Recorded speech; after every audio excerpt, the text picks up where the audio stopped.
The rent crisis escalates with around 500,000 new homes needed to take pressure off prices. Commonwealth Bank loses market share for 2 months in a row, the first time that's happened in 20 years. And a woman sues a theme park operator after a ride gave her a massive wedgie. Oh, Michael, please. Welcome to Fear and Greed Business News, Australia's best business podcast. It is Friday, the 6th of October, 2023. I'm Michael Thompson, and good morning, Sean Aylmer. Good morning, Michael. What a story. Look, I'm assuming that will be coming up later in the show, and yes, it will. I can't say anything more until we get to it, because that's fair enough. I've nearly already derailed the show just by mentioning it at the beginning. Now, after the show, stick around, because we have a guest that we haven't spoken to Trent Nikolic for a while, probably a couple of years ago, but he's back today, and he's in fine form. He's from drive.com.au, and he's talking all about super luxury EVs. Yes, this is a great chat. We're talking about who's getting into that market: Porsche, Ferrari, Lotus. And I mean, to be honest, this comes from a part of my holiday, which I was just intrigued at, something I saw on my holiday. And Trent comes and explains why the luxury vehicle makers are getting into EVs, also why they're going bigger in SUVs. They're not EVs, but they're SUVs. So a fascinating chat. Even if you don't like car, I'm not a rev head, to be honest, but wow, I'm interested in what Trent has to say. Yeah, and he's a very, very good communicator. It is a great chat. It's coming up a little bit later on. But the main story this morning, Sean, the residential vacancy rate across the nation returned to its record low of just 0.8% during the September quarter, pushing rents even higher and exacerbating cost of living pressures for many low-income people. Data from Domain Group shows that vacancy rates slumped to their lowest ever levels in Sydney and Perth of 0.9% and 0.3% respectively. Melbourne, Brisbane, Adelaide and Darwin are all at below 1%. The vacancy rate hit a record low in April and then improved slightly, but a lack of supply on the market has seen things tighten up again. The bad news, according to Nicola Powell, Domain's Chief of Research and Economics, is that hundreds of thousands of dwellings are needed to maintain a balance between supply and demand. And since that's not going to happen anytime soon, rents are likely to keep rising. During the September quarter, house rents jumped to a record high across many capital cities, with Melbourne prices up nearly 6%, followed by Perth at 3.4% and Sydney at nearly 3%. That's houses, and Sean, it's even worse in the apartment market. It is. House rents rose 13% year on year. Apartment rents jumped 24%. Oh. Incredible. In some localities, apartment rents are up even more. In Melbourne CBD and inner city Carlton, unit rents jumped not far off 40% for the 12 months to the September quarter. In Sydney, rents in the suburb of Hillsdale, which is in the city's east, near Maroubra, that area, they jumped about 44%, while St Leonard's on the north shore of Sydney was up 35%. The good news, I suppose, is that the pace of rises seems to have peaked earlier in the year, but that's cold comfort for people looking for accommodation. Goodness me, how on earth do you fit that into the budget? Yeah, you don't. I mean, you're really, and the cost of living crisis is real for many people. That is quite extraordinary. What can be done? Well, really not much in the short term. Domain's Powell says around 500,000 extra rentals are needed nationwide right now for the vacancy rate to shift towards 2 or 3%, which is where supply and demand balances out. It certainly puts upward pressure on house prices, but that doesn't really help renters wanting to get into the market. A full-blown crisis. Yeah, certainly is. All right, how did local markets perform yesterday? Well, after a pretty horrendous couple of days, the S&P ASX 200 closed up 0.5% yesterday to 6,925 points. It followed a rebound on Wall Street, which itself reflected weaker than expected economic data in the US. Now, we've been talking about US bond yields all week. Well, Michael, On that weaker than expected economic news, they fell, and that helped equities on Wall Street and locally. On the ASX, real estate companies, along with tech stocks, telcos, and consumer staples, all did best. Westpac led the banks higher, jumping 1.3%. REA Group rose 2.6%, as did industrial property giant Goodman, while Woolies was up 1.5%. Goldmine and Northern Star was among the best performers, up nearly 5%. Evolution Mining, another gold digger, it rose 2.4%. Market leader in that sector, Newcrest, was up 1.8%. You won't be surprised to hear that those rises followed a jump in the price of gold. One stock to bounce yesterday was Qantas. Remember, it hit a one-year low back on Wednesday. It was up 2.6% yesterday. Now, the worst performing sector, at least earlier in the day, was the energy sector on the back of tumbling oil prices. By the close, Woodside and Santos both down around 0.5%. Core Lithium was worst for the top 200, down more than 6%, while Aristocrat Leisure didn't have much of a day. It fell 3.7%, and Rio Tinto ended 1.5% lower.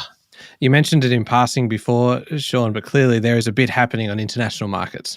Yes, so US bond yields might have fallen back a bit, but they still remain very high. And that, of course, is helping the US dollar and hurting equity markets generally. The Aussie dollar is a little better over the past 24 hours. It's trading under 64 US cents, but it's well above its low of earlier in the week, which was 62.83 cents. Much of the fun over the past 36 hours, or fun, so to speak, has been in oil markets. Basically, Brent hit above 95 US dollars a barrel a few days ago. Then it's tumbled back down to less than 85 US dollars a barrel. That's a pretty big jump in about 48 hours, or a pretty big fall in about 48 hours. Mostly it was because data showed weaker than expected oil demand in the US. All right, we'll be back in a moment with the rest of the day's business news.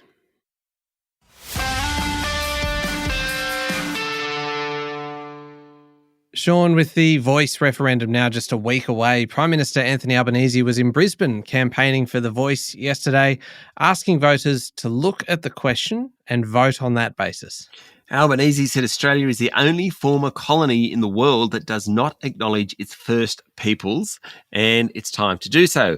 Cape York leader and Yes supporter Noel Pearson said an Indigenous voice was a structural solution that would improve key outcomes such as high school graduation rates. Meanwhile, former Liberal Prime Minister Tony Abbott yesterday told the ABC that the proposal would entrench separatism in the country, which has bedevilled Aboriginal policy since the days of Gough Whitlam. And before we leave Canberra, Michael, the Australian Federal Police is investigating a video posted on social media of a hooded man who threatens Independent Senator Lydia Thorpe, burns an Aboriginal flag and makes a Nazi salute. The AFP confirmed that it was made aware on Tuesday of a video referencing a parliamentarian that was posted on X, formerly Twitter, and asked for it to be removed. The account that posted the video has also been deactivated.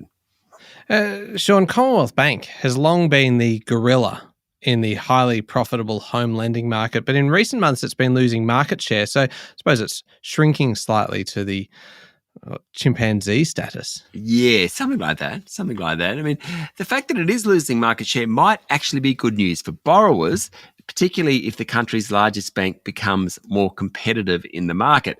Data from the Australian Prudential Regulation Authority shows that the Commonwealth Bank's loan book has fallen, albeit slightly, the past couple of months. It's the first time that's happened to the Commonwealth Bank in about 20 years. Home lending is very price-driven, and Commonwealth Bank has for several months been pricing its standard variable rate about 25 basis points above the number 2 player, Westpac. That's helped Westpac's market share grow to about 21.4%. Commonwealth Bank's still leading at 25.4%. The obvious response from Commonwealth Bank, if it wants to win back market share, and most people think that it will do this, is to become more competitive, and that means cutting rates. While we're on the topic of monkeys, Sean. Yes. My go-to joke whenever I need a joke with children in particular is this one. What kind of monkey can fly? What kind of monkey can fly, Michael? A hot air baboon.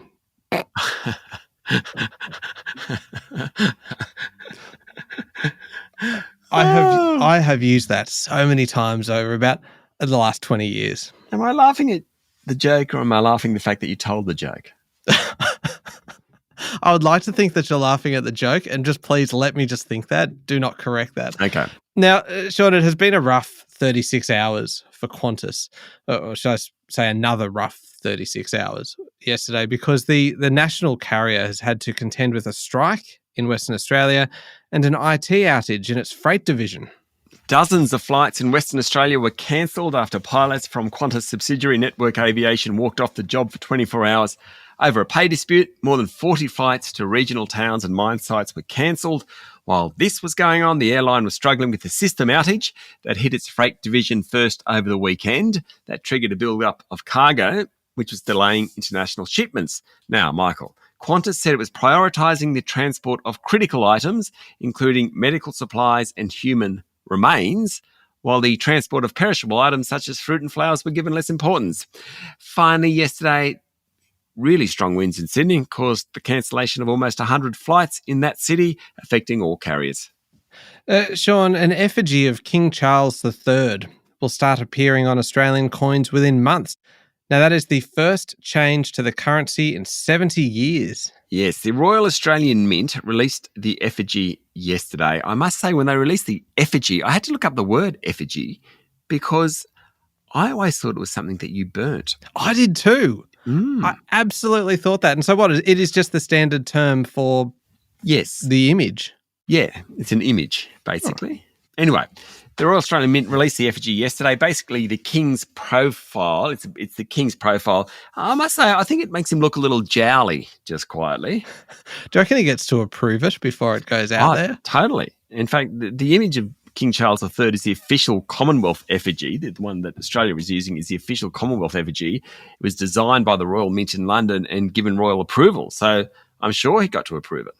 Oh, okay. Well, I mean, surely you would just go, you know what? Hey guys, can you just take a little bit off off the cheeks? Yeah, you'd think so. You'd think so. Anyway, it's the first coin to bear his image will be the dollar coin. Other denominations will be rolled out progressively next year. In line with tradition, King Charles will appear on coins facing left, whereas Queen Elizabeth II faced right. Again, something I had to look up. Apparently, since Charles II, who was late 1600s, about 1680, a tradition has emerged whereby a monarch represented on coins faces the opposite direction from his or her predecessor. That is fascinating. It is fascinating. It's just a show today full of odd bits of information. Yeah, and the wedgie story is still to come. And they're getting odder, yes. Yeah. One more very serious one before we turn to international news. The fallout from the Qantas public relations disaster of recent weeks is hitting other big corporates now, with an influential proxy advisor saying that shareholders should vote against a Telstra director who was also on the Qantas board for her failures at the national carrier. Yes, so Telstra's investors should vote against the re-election of Maxine Brenner to the telco's board because of material failures in her oversight at Qantas, Institutional Shareholder Services said in a note to clients, according to a report in the Financial Review. Ms. Brenner is also a director at Woolworths and Origin Energy. The advisory's report to shareholders notes that there have been material failures of governance, board and risk oversight and fiduciary duties at Qantas, where Brenner has been a director since August 2013. ISS notes legal action launched by the Australian Competition and Consumer Commission over the airline selling tickets on cancelled flights, the High Court ruling on the illegal firing of 1,700 workers during the pandemic, and problematic pay practices are all reasons why it's making that recommendation. Okay, turning to international news now, and Russia has withdrawn the bulk of its Black Sea fleet from its main base in occupied Crimea, an acknowledgement of how Ukrainian missile and drone strikes are really challenging Moscow's hold on the peninsula. So Russia's moved vessels, including 3 attack submarines and 2 frigates from Sevastopol to other ports in Russia and Crimea that offer better protection, according to Western officials quoted on Dow. The move represents a setback for Russian President Vladimir Putin, whose military seizure of Crimea in 2014 marked the really early shots in his attempt to take control of Ukraine. His full-scale invasion last year has now suffered, forcing the removal of ships from a port that was first claimed by Russia in 1783 under Catherine the Great. The withdrawal from Sevastopol follows a series of strikes by Ukraine in recent weeks that have severely damaged Russian vessels and the fleet's headquarters. Sean, retailers in the United States are concerned about the growing popularity of appetite-suppressing medications hurting profitability. This is a fascinating little story. Retail giant Walmart in the last few days has come out and said it's already seeing an impact on shopping demand from people taking diabetes drugs and other similar medications which suppress appetites. Now, according to a report on Bloomberg, Walmart is studying changes in sales patterns using anonymized data, so it can look at people that purchase the drugs, the diet suppressants, and compare their shopping habits to those who don't purchase the drugs. People on the medication are buying less calories. Now, earlier in the week, the chief executive of the maker of Pringles and Cheez-Its said his company was also studying the potential impact on dietary behaviours of these drugs. Really interesting. That is interesting. Sean, we can't delay this any longer. The New York Times is reporting that a woman is suing Walt Disney World after she slid down a 214-foot slide and experienced a painful wedgie and suffered severe and permanent bodily injury. So the incident occurred in October 2019 after the woman rode the Humunga Cowabunga ride. It's already worth it just to hear you say Humunga Cowabunga. Humunga Cowabunga as part of her 30th birthday celebrations. Not sure why the 30th birthday celebrations are relevant, but I like that little addition. Promotions for the Humunga Cowabunga ride say it's a near vertical 5-story drop in the dark. Now, clearly there is a severe wedgie risk, even though the slide's instructions tells people to cross their legs at their ankles. According to the woman's allegation, the force of the ride meant she couldn't keep her ankles crossed. The impact of the slide and her impact hitting standing water at the bottom of the slide caused her clothing to be painfully forced between her legs and for water to be violently forced inside her, the woman claims. Now, she was hurt and was taken to hospital by ambulance and suffered gynecological injuries, so her claims are not frivolous. Anyway, the lawsuit is seeking at least $50,000 in damages and accuses Walt Disney Parks and Resorts of negligence. Sean, this is one of those stories where the headline was really quite amusing. The details are really quite horrific.